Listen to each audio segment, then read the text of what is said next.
Kali ini saya ziarah ke Gereja Katedral Jakarta. Sebenarnya saya udah beberapa kali berkunjung ke Gereja Katedral Jakarta ini, namun baru berkesempatan kali ini untuk merekam secara full ya dan detail. Lokasinya ada di Jalan Katedral 7B, Jakarta 10710. Letaknya nggak jauh dari lapangan Banteng dan dekat dengan Gambir, stasiun Gambir. Nama resminya adalah Gereja Santa Perawan Maria Diangkat ke Surga. Arsitektur dari gereja ini khas sekali gaya Eropa, yaitu neo-gotik. Arsiteknya ada M.J. Holswith. Saya berkunjung ketika masa Minggu Advent ketiga, yaitu Minggu Gaudete, yang khas nanti romonya menggunakan warna pink. Lokasi gereja ini tepat berada di seberang Masjid Istiqlal. Ini menggambarkan kerukunan dari umat beragama di Indonesia dengan agama yang beragam-ragam. Bangunan gereja ini tuh diresmikan katanya tahun 1901. Jadi udah lebih dari 120 tahun ya. Di sini ada yang unik yaitu patung Yesus Tunawisma, yaitu patung Tuhan Yesus yang sedang tertidur seperti di pinggir jalan, mengingatkan supaya kita bisa membantu sesama ya yang sedang kesulitan.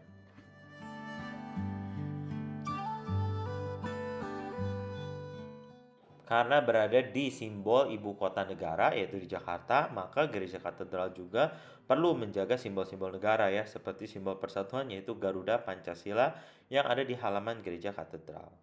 Sebelum saya masuk untuk mengikuti misa hari Sabtu sore, saya menyempatkan untuk berkunjung dan berdoa di Gua Maria di samping gereja untuk berdevosi kepada Bunda Maria. Banyak sekali umat yang duduk di sini. Tempatnya nyaman ya karena seperti area terbuka namun ada kanopi di atas sehingga tidak takut kehujanan. Teman-teman ketika berdoa di sini mohon menjaga keheningan ya supaya tidak mengganggu umat yang sedang berdoa. Nah, di sini tuh Gua Marianya sangat unik yaitu ada pecahan batu dari Gua Maria di Lourdes. Jadi sebenarnya teman-teman ketahui bahwa di gereja-gereja Katolik Gua Maria yang dibikin itu tuh merupakan replikasi dari Gua Maria yang ada di Lourdes. Itu. Nah, Gua Maria di Katedral Jakarta ini diresmikan tanggal 8 Desember 1979 oleh Pastor Van Resser SVD.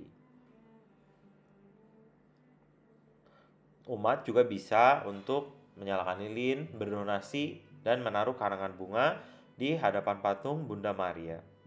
Seperti teman-teman ketahui bahwa umat Katolik tidak menyembah Bunda Maria, tetapi kita memiliki penghormatan yang sangat tinggi karena Bunda Maria adalah Bunda Tuhan Yesus. Ini adalah potongan dari batu asli Gua Maria di Lourdes. Saya berkesempatan untuk berdoa dan menyentuh secara langsung batu tersebut.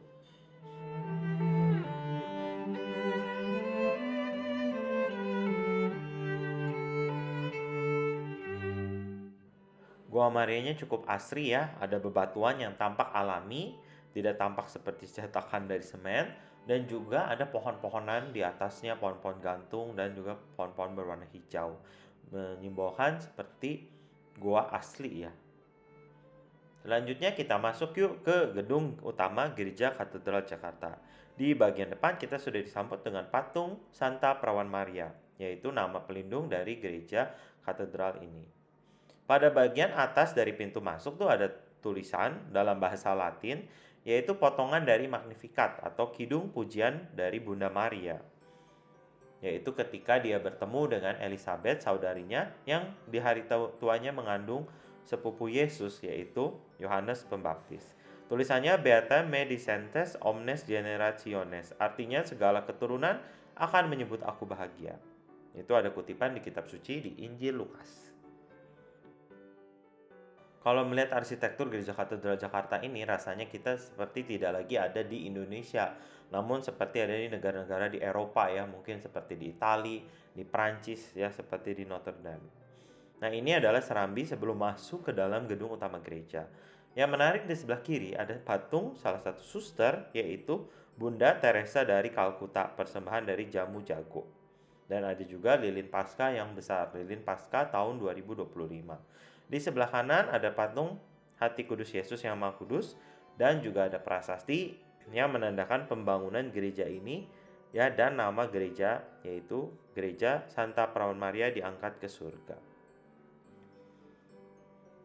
Jadi seperti bangunan Belanda lainnya ya, gereja-gereja Belanda ada serambi dulu sebelum masuk. Di sebelah kanan pintu masuk, di pojok kanan, itu ada patung Pieta, yaitu patung Bunda Maria yang menggendong jenazah Yesus setelah disalib. Umat berdevosi kepada Bunda Maria yang berduka, yang menggendong jenazah Yesus, anaknya yang telah wafat di kayu salib. Terbayang penderitaan seorang ibu ya melihat anaknya yang disiksa secara tidak manusiawi seperti itu. Langit-langit gereja katedral ini tinggi banget ya, kurang lebih katanya 17 meter.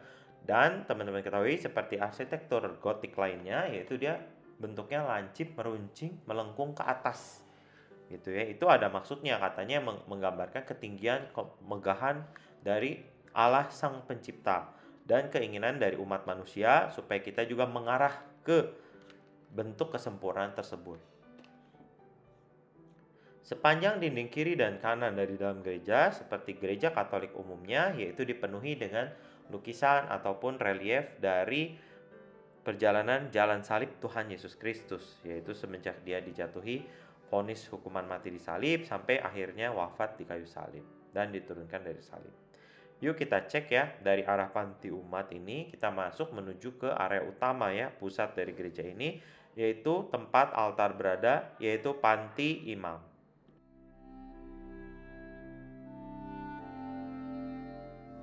Salah satu yang bagian unik lainnya dari gereja katedral Jakarta ini yang tidak ditemui di gereja-gereja kuno lainnya adalah adanya mimbar di sebelah kanan itu, yang ada tangganya teman-teman bisa lihat, dan ada atapnya bentuknya melengkung seperti cangkang kerang, dan ada gambar dari burung merpati sebagai simbol Roh Kudus. Itu katanya adalah tempat dulunya romo pastor untuk berkhotbah ya, karena pada saat itu belum ditemukan teknologi mikrofon, loudspeaker. Jadi fungsi dari si tingkap yang berbulat melengkung cangkang kerang itu adalah sebagai pengeras suara. Namun saat ini jarang sekali digunakan kecuali ada event-event khusus. Teman-teman bisa lihat bahwa di dalam gedung gereja ini dipenuhi kaca-kaca patri yang tinggi ya, dan ada motif tumbuh-tumbuhan, bunga-bungaan atau floral. Kokoh, tiang-tiangnya juga banyak, dan di ujung-ujung atas tiang-tiangnya juga dihiasi dengan relief bentuk tanaman atau bunga-bungaan.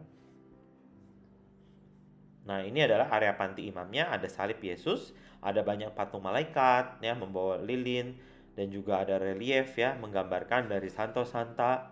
Dan uniknya ya di sini masih ada dua altar yang menghadap ke tembok ad orientem, yaitu sebelum Konsil Vatikan II, dan altar di tengah setelah Konsil Vatikan II. Ada juga patung kiri kanan, yaitu kiri Santo Ignatius Loyola, pendiri Ordo Yesuit Serikat Yesus, dan sebelah kanan adalah patung dari santo yang lain, yaitu Santo Franciscus Xaverius, sang misionaris yang katanya juga sempat misionaris ke Nusantara. Sebelah kanan lagi ada organ pipa besar atau orgel ya, yang itu katanya di Indonesia cuma ada beberapa saja dan masih berfungsi. Kadang digunakan ketika menyanyi paduan suara. Teman-teman lihat di sebelah kiri itu ada tempat duduk yang ada kanopi di atasnya coklat dari kayu, itu adalah tempat duduk dari Uskup Agung Jakarta. Karena arti katedral, ada katedral, tempat kediaman atau bertahtanya uskup. Di sebelah kiri dan kanan gereja juga ada masing-masing bilik pengakuan dosa. Nah, seperti ini cukup terang juga, dan total jadi ada 4 bilik pengakuan dosa atau penerimaan sakramen tobat. Karena ini udah modern ya, jadi gerejanya dilengkapi dengan TV atau monitor supaya umat lebih gampang tidak lagi pakai kertas atau buku misa, bisa langsung melihat teks, misalnya lagu-lagu dan ceramah dari romonya yang sedang berkhotbah. Jadi lebih real dan lebih dekat.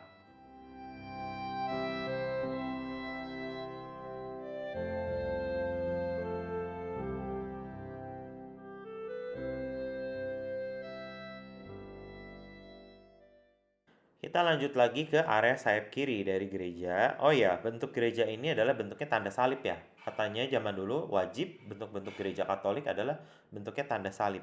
Nah, ini juga bentuknya tanda salib sehingga kita masuk ke bagian salib yang di sebelah kiri. Di situ ada juga altar, ada altar Maria sebelah kiri dan altar Santo Yosef yang di sebelah kanan. Katanya kalau sebelum Konsili Vatikan kedua, jadi di saat bersamaan bisa dilakukan misa di masing-masing altar. Nah, ini adalah altar Maria difungsikan sebelum Konsil Vatikan II.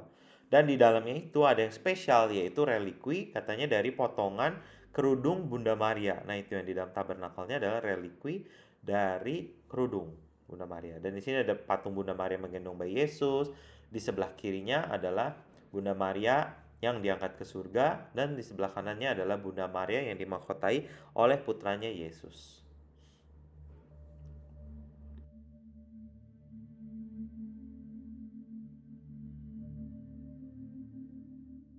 Kita lanjut lagi ya. Di sini ada tempat umat menaruh lilin-lilin untuk berdevosi kepada Bunda Maria.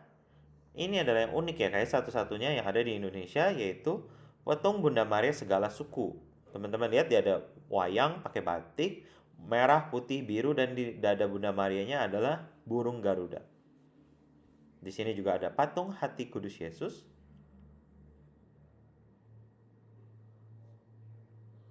Dan selanjutnya juga ada yang unik lagi, adalah patung Bunda Maria tapi menggunakan kebaya atau pakaian khas Betawi.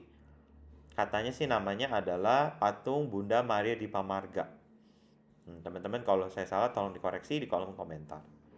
Nah, ini ada pintu masuk. Kalau Porta Santa ya, di tahun jubileum ini 2025 masuknya via pintu ini.